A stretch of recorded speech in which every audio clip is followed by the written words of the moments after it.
ქრისტემდე 1900 წლით ადრე, ახალგაზრდა ეგვიპტელი ქალი მოსწყვიტეს ყველაფერს, რაც კი იცოდა. მას არ ჰქონდა რეგისტრირებული გვარი, არ ჰყავდა აღიარებული ოჯახი, არ ჰქონდა ხმა. ის იყო საკუთრება.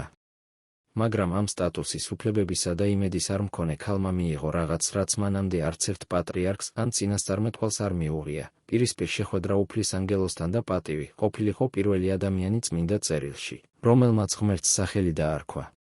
სანამ ვიდეოს გააგრძელებდეთ, გსურთ გააძლიეროთ თქვენი სალოცავი ცხოვრება და ამავდროულად დაეხმაროთ ჩვენს არხს ზრდაში. მოვამზადე მასალა 50-ზე მეტი სპეციალური ლოცვით თქვენს გასაძღოლად. დააჭირეთ ბმულს აღწერაში და დაეხმარეთ ჩვენს პროექტს ქრისტეს სიტყვის გავრცელებაში. წარმოიდგინეთ ძველი ეგვიპტე ქრისტემდე დაახლოებით 1900 წლის წინ. მონუმენტური პირამიდების ცივილიზაცია, ფარაონები, რომლებსაც ცოცხალ ღმერთებად ეპყრობოდნენ, სოციალური სტრუქტურა ისეთივე ხისტი, როგორც ქვები, რომლებითაც მათ ტაძრებს აგებდნენ. აბსოლუტური იერარქიების ამ სამყაროში ისტორიის მიერ დაუფიქსირებელი სახელის მქონე ახალგაზრდა ქალი სამეფო სასახლის მსახურებს შორის ცხოვრობდა. ჩვენ არ ვიცით, როგორ მოხვდა იგი იქ. შესაძლოა მონად დაიბადა, მონების ასული. შესაძლოა საკუთარმა ოჯახმა გაყიდა შიმშილობის დროს. შესაძლოა ტყვედ ჩავარდა იმპერიის საზღვრებზე სამხედრო დარბევისას. რაც ვიცით არის ის, რომ მას ერქვა აგარი, სემიტური სახელი და არა ეგვიპტური, რომელსაც ზოგიერთი მკვლევარი თარგმნის როგორც გაქცევა, ან მცხველი. მისი სახელიც კი წინასწარმეტყველებდა იმას, რაც მოხდებოდა. აგარის ისტორია ბიბლიურ ჩანაწერში გვერდითი გზით, თითქმის შემთხვევით შემოდის. იგი ჩნდება როგორც დეტალი ა ブラ ამისა და სარას უფრო დიდ ნარატივში. დაბადების წიგნის მე-12 თავი მოგვითხრობს, რომ ა ブラ ამი ეგვიპტეში ჩავიდა ქანაანში არსებული სასტიკი შიმშილობისგან გასაქცევად. იქ შიშით, რომ ფარაონი მოკლავდა მას მისი ცოლის, სარას გამო, რომელიც აღწერილია როგორც არაჩვეულებრივად ლამაზი, ა ブラ ამმა იგი თავისდაც წარადგინა. გეგმამ ნაწილობრივ იმუშავა. ფარაონი მართლაც მოიხიბლა სარათი და იგი თავის ჰარამხანაში წაიყვანა. სანაცვლოდ ა ブラ ამს მნიშვნელოვანი სიმდიდრე აჩუქა, ცხვრები, ხარები, ვირები, მსახური კაცები და მსახური ქალები. აგარი სავარაუდოდ ერთ-ერთი ასეთი საჩუქარი იყო. დაფიქრდით ამ ახალგაზრდა ქალის მდგომარეობაზე. ერთ დღეში იგი ეგვიპტის სასახლის მსახურიდან უცხოელი მომთაბარის საკუთრებად იქცა, რომელიც უდაბნოში დახეტიალობდა. მან უკან მოიტოვა ნილოსი, ქვის ქალაქები, დიდებული ტაძრები. იგი ჩააგდეს კაროების, ფარების და მუდმივი გადაადგილების ცხოვრებაში. მას არ ჰქონდა არჩევანი. მას არავინ დაეკითხა. ის იყო საქონელი, რომელიც ერთი მფლობელიდან მეორეს გადაეცა დიპლომატიური მოლაპარაკების ფარგლებში, რომელიც მას არც კი ესმოდა. გავიდა 10 წელი. 10 წელი, როცა სარა ხედავდა, რომ მისი საშო ცარიელი რჩებოდა, მაშინ როცა მეხსიერებაში ეკოდისმოდა ღვთისდაპირებები ვარსკვლავებივით მრავალრიცხოვან შთამომავლობაზე. 10 წელი, როცა ა ブラ ამი ელოდა აღთქმულ შვილს, რომელიც არ ჩანდა. 10 წელი, როცა აგარი ჩუმად უხილავად მსახურობდა, როგორც ფუნქციური ფიგურა თავისი ქალბატონის კარავში. შემდეგ სარამ გადაწყვეტილება მიიღო. ძველი ახლო აღმოსავლეთის გავრცელებული ჩვეულების თანახმად, მან თავისი ეგვიპტელი მხევალი ქმარს ხარჯად შესთავაზა. იმ დროის საქორწინო კონტრაქტებში ამ პრაქტიკას ტექნიკური სახელი ჰქონდა, უშვილო ცოლს უნდა უზრუნველყო შემცვლელი მემკვიდრეების გასაჩენად. ამ კავშირიდან დაბადებული ბავშვები იურიდიულად ქალბატონის შვილებად ჩაითვლებოდნენ და არა მხევლის. ეს იყო პრაგმატული გადაწყვეტილება, კულტურულად მიღებული, დოკუმენტირებული იმავე ეპოქის მესოპოტამიურ და ხეთურ ტექსტებში. დააკვირდით, რა ხდება ამ მომენტში. აგარს არ დაეკითხნენ. არავის უკითხავს, სურდა თუ არა მას დაწოლილიყო მასზე 30 წლით უფროს მამაკაცთან. არავის გაუთვალისწინებია მისი გრძნობები, მისი შიშები, მისი შეწყვეტილი ოცნებები. იგი იყო რეპროდუქციული იარაღი, ხელმისაწვდომი საშო თავისი ქალბატონის პრობლემის გადასაჭრელად. ბიბლიური ტექსტი ამ გარიგებას პირდაპირ აფიქსირებს. აიყვანა სარაი მაგარი, თავისი ეგვიპტელი მხევალი და მისცა იგი თავის ქმარს, ა ブラ ამს, ცოლად. აიყვანა. მისცა. ფლობის ზნები გამოყენებული ადამიანის მიმართ. აგარი მალევე დაორსულდა. და მასში რაღაც შეიცვალა. დაბადების მე-16 თავში ნათქვამია, რომ როდესაც მან იგრძნო, რომ ორსულად იყო, დამცირდა მისი ქალბატონი მის თვალში. ზოგიერთი თარგმანი იყენებს გამოთქმას სიზღით უყურებდა. სხვები დაუკლებდა პატივისცემას. რა მოხდა იმ ახალგაზრდა მონაქალის გულში? შესაძლოა ცხოვრებაში პირველად აგარი ფლობდა რაღაცას, რაც მის ქალბატონს არ ჰქონდა. მას მუცლით დაჰყავდა სახლის მომავალი მემკვიდრე. მას ჰქონდა ღირებულება. მას ჰქონდა ძალა.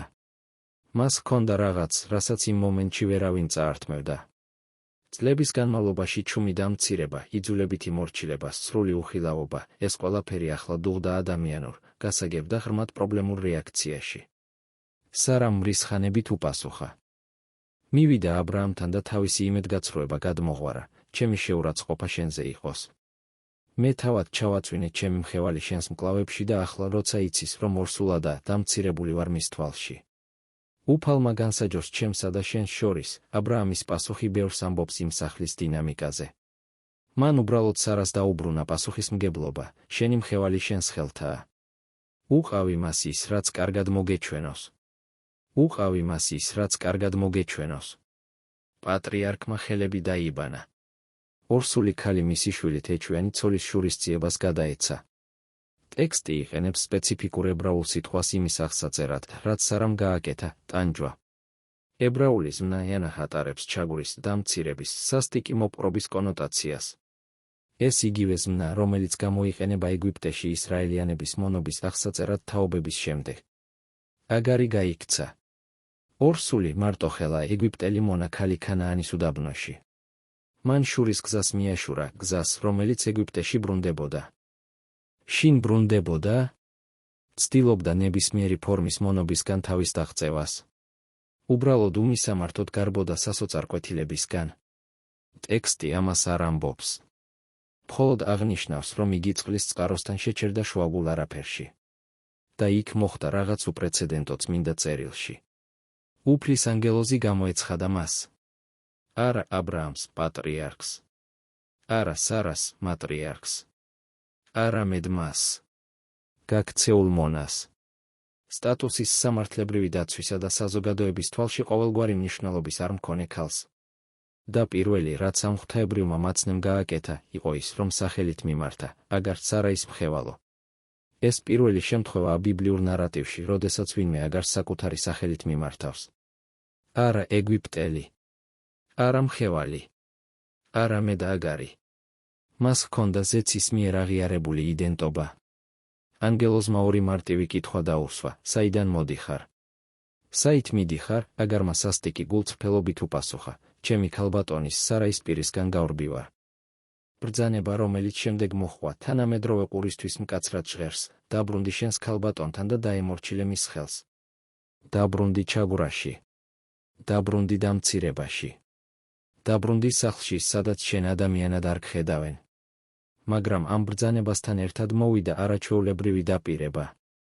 ანგელოზმა განაცხადა, რომ ისე გაამრავლებდა აგარის შთამომავლობას, რომ ვერავინ დათვლიდა. უთხრა, რომ იგი შობს ვაჟს და დაარქმევს ისმაელს, ღმერთი ისმენს, რადგან უფალმა მოისმინა მისი ტანჯვა. აღწერა ამ შვილის მომავალი ველური თავისუფლების ხატებით, იქნება როგორც გარეული ვირი, თავისუფლად მცხოვრები, მისი ხელი ყველას წინააღმდეგ, ყველას ხელი მის წინააღმდეგ და დამკვიდრდება ყველა თავისი ძმის პირისპირ. დაფიქრდით ამაზე. უფლებების არ მქონე მონამ მიიღო შთამომავლობის დაპირება, რომელიც ეხმიანებოდა თავად ა ブラ ამისთვის მიცემულ დაპირებებს. ქალმა, რომელსაც საზოგადოება ერთჯერად საკუთრებად თვლიდა, მოისმინა, რომ მისი შვილი ერის დასაწყისი იქნებოდა. და მაშინ აგარმა გააკეთა ის, რაც მანამდე წმინდა წერილში არც ერთ ადამიანს არ გაუკეთებია. მან ღმერთს სახელი დაარქვა. შენ ხარ ღმერთი, რომელიც მხედავს, განაცხადა მან. ებრაულად, ელ-როი. და დასწინა, ნუ თუ აქაც ვიხილე ის, ვინც მხედავს, ელ-როი. ღმერთი, რომელიც მხედავს. აგარმა, უხილავმა, მოძულებულმა, გაქცეულმა, მან უწოდა სახელი ღვთაებრიოს. მან აღიარა, რომ მისი უდიდესი მიტოვებულობის მომენტში, როდესაც არც ერთი ადამიანის თვალი არ ზრუნავდა მასზე, არსებობდა მზერა, რომელმაც იგი იპოვა. ღმერთი, რომელიც ხედავდა უდაბნოში მტირალ ორსულ მონებს. ღმერთი, რომელიც ისმენდა უხმოთა ჩუმყვირილს. იგი დაბრუნდა. დაბრუნდა ა ブラ ამისა და სარას სახლში. დაბრუნდა მონობაში. დაბრუნდა დამცირებაში. მაგრამ დაბრუნდა სხვანაირი. დაბრუნდა იმ დარწმუნებით, რომ ღმერთი, რომელიც მხედავს, ყურადღებით იყო მის მიმართ. დაიბადა ისმაელი. ა ブラ ამი 86 წლის იყო. 13 წლის განმავლობაში ეს ბიჭი პატრიარქის ერთადერთი ვაჟი იყო. 13 წლის განმავლობაში აგარს ორაზროვანი პოზიცია ეკავა სახლში, მონა, მაგრამ მემკვიდრის დედა. უხილავი, მაგრამ შეუცვლელი. შემდეგ სარა დაორსულდა. ყველა ბიოლოგიური ალბათობის საწინააღმდეგოდ იგი 90 წლის იყო, აბრაამიასის აღთქმული შვილი მოვიდა. დაიბადა ისაკი. და მისი დაბადებით აგარისა და ისმაელის პოზიცია დრამატულად შეიცვალა. დაბადების 21 თავი აღწერს ისაკის ძუძუდან მოწყვეტის დღესასწაულს. ზეიმის დროს სარამ დაინახა ისმაელი, ახლა უკვე დაახლოებით 14 წლის მოზარდი, რომელიც აკეთებდა რაღაცას, რამაც იგი ღრმად შეაშფოთა. გამოყენებული ებრაული სიტყვა ორაზროვანია, შეიძლება ნიშნავდეს სიცილს, დაცინვას ან თამაშს. ზოგიერთი კომენტატორი ვარაუდობს, რომ ისმაელი დასცინოდა პატარა ისაკს. სხვები მასში მხოლოდ ძმურ თამაშს ხედავენ.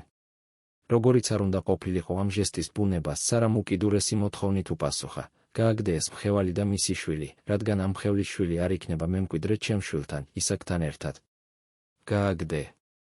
არა გაუშვი. არა გაათავისუფლე. არამედ გააგდე. როგორც არასასურველ ცხოველს აგდებენ. ტექსტი ამბობს, რომ ეს ძალიან ბოროტად მოეჩვენა აბრაამს მისი შვილის გამო. დააკვირდით, მისი შვილის გამო. არა აგარის გამო. ქალი, რომელმაც ისმაელი მუცლით ატარა, რომელმაც ძუძუ აწოვა, რომელმაც 14 წელი გაზარდა, იგი უხილავი რჩებოდა პატრიარქის თვალში. მაგრამ ღმერთი კვლავ ჩაერია. უთხრა აბრაამს შეესრულებინა სარას თხოვნა და დაარწმუნა, რომ ისმაელისგანაც დიდერს შექმნიდა, რადგან ის აბრაამის შთამომავალი იყო. ღვთაებრივი დაპირება ფარავდა ბიჭს. დედა კი მოხსენიებული იყო მხოლოდ როგორც მხევალი. მეორე დილით აბრაამმა ადრე გაიღვიძა. აიღო პური და წყლით სავსე-ტილოს ჭურჭელი, არა მარაგი მოგზაურობისთვის, არამედ მინიმუმი, რომ ეს პირდაპირ მკვლელობას არ დამსგავსებოდა. ყველაფერი აგარს მხრებზე დაადო, ბავშვი გადასცა და გაუშვა.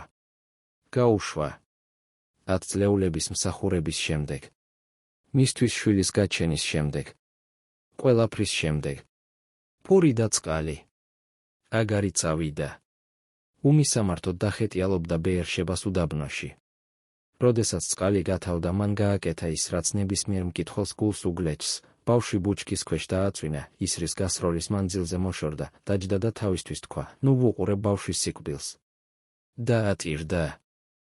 მონა, რომელმაც იპოვა ღმერთი, რომელიც მხედავს, ახლა თვალებს ხუჭავდა, რომ არ დაენახა თავისი შვილის წყურვილით სიკვდილი. ქალი, რომელმაც მიიღო დაპირებები უთვალავ შთამომავლობაზე, ახლა უდაბნოში სიკვდილს ელოდა. მაგრამ ღმერთმა მოისმინა. არა აგარის ტირილი. ტექსტი სპეციფიკურია, მოისმინა ღმერთმა ბავშვის ხმა. ისმაელი, ღმერთი ისმენს, მოისმინა ღმერთმა, რომელიც დახპირდა მის მოსმენას ჯერ კიდევ მის დაბადებამდე. ღვთის ანგელოზმა ზეციდან დაუძახა აგარს, რა გაწუხებს აგარ. ნუ გეშინია, რადგან მოისმინა ღმერთმა ბავშვის ხმა იქიდან, სადაც ის არის. ადექი აყენე ბავშვი და ხელი მოჰკიდე, რადგან დიდერად ვაქცევ მას. და მაშინ ღმერთმა თვალები აუხილა მას. იქ წყლის ჭაბურღილი იყო. ის იქ მთელი დროის განმავლობაში იყო. მაგრამ აგარმა სასოწარკვეთილებით დაბრმავებულმა ვერ დაინახა. ღმერთმა, რომელიც მხედავს, თვალები აუხილა ქალს, რომელიც ვერ ხედავდა. მან ჭურჭელი აავსო. ბავშვს დაალევინა. ისინი გადარჩნენ. ისმაელი ფარანის უდაბნოში გაიზარდა. შვილდოსანი გახდა. აგარმა, ეგვიპტელმა მონამ, მას ეგვიპტელი ცოლი უპოვა. ქალმა, რომელიც ეგვიპტიდან წამოიყვანეს, უზრუნველყო, რომ მისი შვილი თავის ფესვებს დაკავშირებოდა. და ისმაელის შთამომავლობა გამრავლდა, რითაც შესრულდა დაპირება, რომელიც იმ ახალგაზრდა გაქცეულ ქალს მიეცა შურის გზაზე მდებარე წყაროსთან. მაგრამ აგარი ერთადერთი არ ყოფილიყო. ის არ იყო ერთადერთი მონა, რომლის სხეულიც პატრიარქების სახლში ნაყოფიერების პრობლემების გადასაჭრელად გამოიყენეს. ის არ იყო ერთადერთი უხილავი ქალი ბიბლიურ ნარატივებში. დაფიქრდით ზილფასა და ბილჰაზე. როდესაც იაკობმა, აბრაამის შვილიშვილმა, ცოლად შეირთო ლეა და რაქელი, თითოეულმა ცოლმა მამამისისგან, ლაბანისგან საჩუქრად მხევალი მიიღო. ზილფა ლეასთან წავიდა. ბილჰა რაქელთან. და როდესაც ორდას შორის შვილებისთვის შეჯიბრი გამძაფრდა, ეს მხევლები ხარჭებად შესთავაზეს. რაქელმა თავისი უშვილობით იმედგაცრუებულმა უთხრა იაკობს: აჰა, ჩემი მხევალი ბილჰა, შედი მასთან რათა შვას ჩემს მუხლებზე და მეც მყავდეს შვილები მისგან. გამოთქმა ჩემს მუხლებზე ტექნიკური იყო, ნიშნავდა, რომ იურიდიულად შვილები რაქელის იქნებოდნენ და არა ბილჰასი. ბილჰამ შვადანი და ნაფთალი. ლეამ დაინახა რა, რომ დაორსულება შეწყვიტა, შესთავაზა ზილფა. ზილფამ შვაგადი და აშერი. ისრაელის 12 ტომიდან 4 პატრიარქი, რომლებიც სახელს მისცემდნენ ღვთის ხალხს, დაიბადნენ მონებისგან, რომლებსაც არ ჰქონდათ არჩევანი. არც ერთი მათგანი არ არის ციტირებული წმინდა წერილში, თუნდაც ერთი სიტყვის მთქმელად. ჩვენ არ ვიცით, რას გრძნობდნენ ისინი. არ ვიცით, ტიროდნენ თუ არა ღამით მას შემდეგ, რაც გადასცეს მამაკაცს, რომელსაც ისინი არ უყვარდა. არ ვიცით, ოცნებობდნენ თუ არა თავისუფლებაზე. ბიბლიური ტექსტი მათგან იხილავს როგორც ფუნქციურ ინსტრუმენტებს, ხელმისაწვდომ საშუებს ორდას შორის ნაყოფიერების ომში. ბილჰა და ზილფა. მათი სახელები ნიშნავს შესაბამისად udარდელს და წვეთს. ირონიულია. ერთი ყველაფერი იყო udარდელის გარდა. მეორე კი უფრო მეტი იყო ვიდრე წვეთი, ის იყო 4 ტომის სათავე. და ძველ სამყაროში მხოლოდ შინაური მონები არ იყვნენ. არსებობდა კიდევ ერთი უფრო სასტიკი კატეგორია, ომში დატყვევებული ქალები. მეორე რჯულის 21 თავი ინახავს სპეციფიკურ კანონმდებლობას ამ თემაზე. როდესაც ისრაელიანები საბრძოლველად გავიდოდნენ და უფალი მათ ხელში ჩააგდებდა მტრებს, თუ კაცი ტყვეებს შორის ლამაზ ქალს დაინახავდა და მოისურვებდა მას, შეეძლო მისი ცოლად მოყვანა. მაგრამ არსებობდა პროცესი. ქალი ჯარისკაცის სახლში უნდა მიეყვანათ. იქ მას თავი უნდა გადაეპარსა, ფრჩხილები დაეჭრა, ტყვის ტანსაცმელი გაეხადა და მთელი თვე ეტირა მამასა და დედაზე. მხოლოდ ამ გლოვის პერიოდის შემდეგ შეეძლო მამაკაცს მასთან, როგორც ქმართან, მიახლოება. რას ნიშნავდა ეს რიტუალი? მკვლევრები კამათობენ. ზოგიერთი მასში ხედავს პროცესის ჰუმანიზაციის მცდელობას, ქალისთვის დროის მიცემას ოჯახის, კულტურის, წინაიდენტობის დაკარგვის გასააზრებლად. თავის გადაპარსვა და ფრჩხილების დაჭრა აღნიშნავდა გარდამავალ პერიოდს, ისწყვეტდა ყოფნას იმად, ვინც იყო, რათა გამხდარიყო ისრაელის ნაწილი.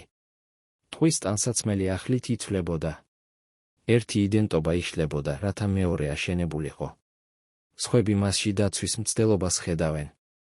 ბევრ ძველ კულტურაში ომში დატყვევებულ ქალებს მაშინვე აუპატიურებდნენ, ეპყრობოდნენ როგორც ერთჯერად ნადავლს. მეორე რჯულის კანონი სავალდებულო მოლოდინს აწესებდა. 30 დღის განმავლობაში ჯარისკაცის ვნება იძულებული იყო გაციებულიყო. ქალს ჰქონდა დრო ეჩვენებინა თავისი ადამიანობა, დაენახათ იგი როგორც პიროვნება და არა მხოლოდ როგორც სხეული. ზოგიერთი მამაკაცი ამ პერიოდის შემდეგ შესაძლოა უარს ამბობდა განზრახვაზე. სხვებს კი, შესაძლოა, უხეშივნების მიღმა რაღაც სხვა უჩნდებოდათ. კანონი ასევე აწესებდა შემდგომ შეზღუდვებს. თუ მამაკაცს ქორწინების აღსრულების შემდეგ აღარ მოეწონებოდა ქალი, მას არ შეეძლო მისი მონად გაყიდვა. არ შეეძლო მასზე ძალადობა. ის თავისუფლად უნდა გაეშვა, რადგან შენ დაამცირე. იგი ტექსტი აღიარებდა, რომ პროცესში არსებობდა დამცირება, მაშინაც კი, როდესაც ის რეგლამენტირებული იყო. შეადარეთ ეს იმას, რაც სხვა ერებში ხდებოდა. ასურელები დატყვევებულ ქალებს სარზე აგებდნენ. ბაბილონელები მათ ჯარისკაცებს შორის ანაწილებდნენ, როგორც დროებით ჯილდოს. ქანაანელები მათ მსხვერპლად სწირავდნენ ისეთ ღმერთებს, როგორიცაა მოლოქი. ძველი ახლო აღმოსავლეთის სასტიკ კონტექსტში, ისრაელის კანონმდებლობა წარმოადგენდა ეთიკური საზღვრების დაწესების მცდელობას იქ, სადაც საზღვრები არ არსებობდა. ეს არ ხდის ამ პრაქტიკას მისაღებს თანამედროვე თვალში. არანაირი რეგულაცია არ აქცევს ქალის იძულებით გატაცებას სამართლიანობად. მაგრამ ესავლენს მუდმივ დაძაბულობას წმინდა წერილში, ღმერთი მუშაობს არასრულყოფილ კულტურებში, თანდათანობით მიმართავს გულებს უკეთესისკენ, მთელი სოციალური წესრიგის მყისიერი განადგურების გარეშე. რიცხვთა წიგნის 31 თავი გვთავაზობს შემაშფოთებელ სტატისტიკურ ხედვას. მიდიანელებთან ბრძოლის შემდეგ ისრაელიანებმა 32,000 ქალწული დაატყვევეს. 32,000. გოგონები და ახალგაზრდა ქალები, რომლებსაც მამაკაცი არასოდეს ცნობოდათ, გაიყვეს ჯარისკაცებსა და საკრებულოს შორის. მათ ეპყრობოდნენ როგორც ომის ნადავლს ცხვრების, ხარებისა და ვირების გვერდით. გამაოგნებელი ციფრები. 32,000 შეწყვეტილი ბედი. 32,000 გაჩუმებული ისტორია. მაგრამ ამ მონეტას მეორე მხარეც აქვს. ისრაელის სისტემის ფარგლებში ამ დატყვევებულ ქალებს მეტი დაცვა ჰქონდათ, ვიდრე ნებისმიერ სხვა მეზობელ ერში. ისინი საზოგადოების ნაწილი ხდებოდნენ. მათი შვილები სრულუფლებიან ისრაელიანებად ითვლებოდნენ. ცუდად მოპყრობის შემთხვევაში მათ თავისუფლების უფლება ჰქონდათ. თუ მათი ბატონები მოკვდებოდნენ, ისინი ავტომატურად არ იყიდებოდნენ ან არ იგდებოდნენ. სირიელების მიერ დატყვევებული და გენერალ ნაამანის სახლში მხევად წაყვანილი ახალგაზრდა ისრაელიანი გოგონა ამ დინამიკას შებრუნებულად ასახავს. მეფეთა მეორე წიგნის მეხუთე თავში ეს უსახელო გოგონა ნაამანის ცოლს ემსახურებოდა. როდესაც გაიგო, რომ მისი ბატონი კეთრით იტანჯებოდა, იგი არ გახარებია იმ კაცის ავადმყოფობით, რომელმაც იგი თავისი მიწიდან მოწყვიტა. ამის ნაცვლად მან თავის ქალბატონს უთხრა, ნეტავ ჩემი ბატონი იმ წინასწარმეტყველთან იყოს, რომელიც სამარიაშია, რადგან ის განკურნავდა მას კეთრისგან. მონა, რომელიც თავის დამტყვევებელს სიკეთეს უსურვებს. ომის ტყვე, რომელიც თავის ბატონს განკურნებისკენ მიუთითებს. ისტორია არ აფიქსირებს, გაათავისუფლეს თუ არა იგი შემდეგ. სავარაუდოდ, არა. მაგრამ მისი თანაგრძნობა საუკუნეებს კვეთს, როგორც მოწმობა იმ ადამიანობისა, რომლის განადგურებაც მონობამ ვერ შეძლო. და სწორედ ამას ავლენს ამ ქალების ისტორიები საბოლოო ჯამში. მონობას შეეძლო მათი სხეულების დაუფლება. შეეძლო მათი სახელების წაშლა ოფიციალური ჩანაწერებიდან.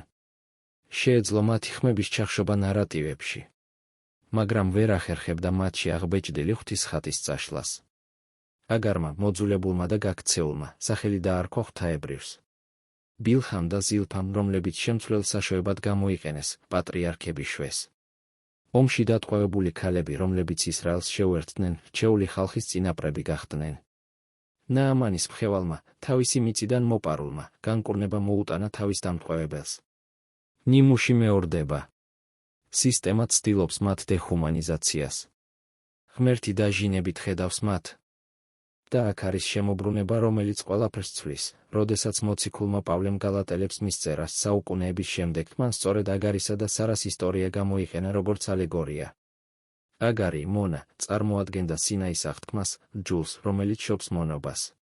სარა, თავისუფალი, წარმოადგენდა აღთქმის კავშირს, მადლს, რომელიც ათავისუფლებს. მაგრამ რას ამბობს წერილი, იკითხა პავლემ, გააგდე მხევალი და მისი შვილი, რადგან მხევლის შვილი ვერავითარ შემთხვევაში ვერ დაიმკვიდრებს თავისუფლის შვილთან ერთად. მკაცრი სიტყვები.